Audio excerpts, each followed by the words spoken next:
कि हमारे राजा तुझे कैसे मना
हमने बात का ध्यान दिया शहर से बिया के जिंदगी करे भाई शहर वाली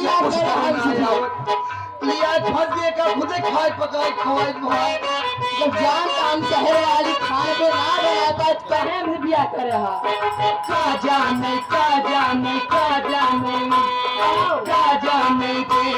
शहर वाली का रहा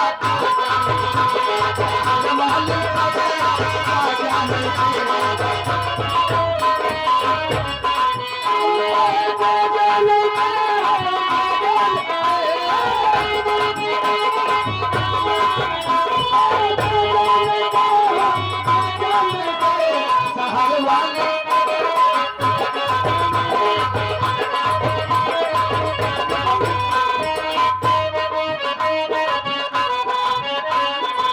मेरा मालिक हमरे मेहरारू को आदत जान लिया तो मैं कैसा मन से थी जो बर्दाश्त करी थी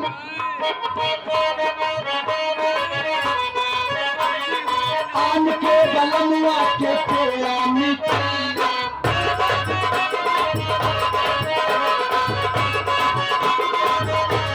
आन के बलमुआ के पेड़ानी खैया झूठ बोला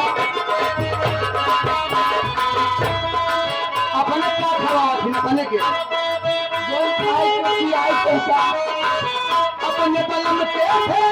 दिल बजा अपने बलम पे दिल बजा क्या जाने के शहर वाले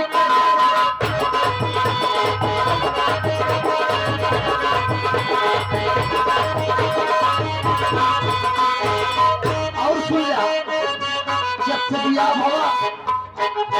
भगवान के लगे उलर न पाए हम